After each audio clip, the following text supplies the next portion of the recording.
Welcome! Today we're going to replace the toner on your Brother MFC L5915DW.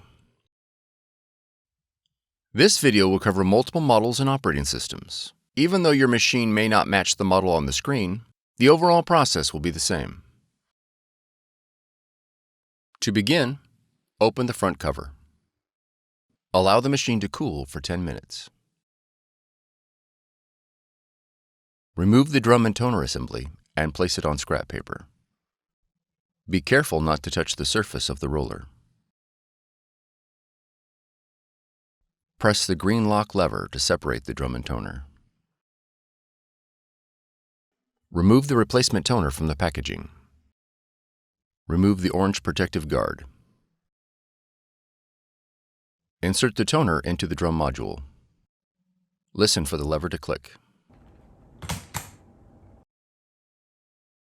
Slide the green handle back and forth 4 times to clean the corona wire.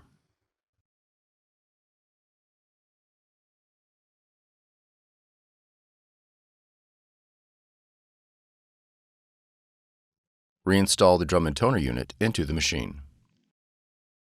Close the front cover.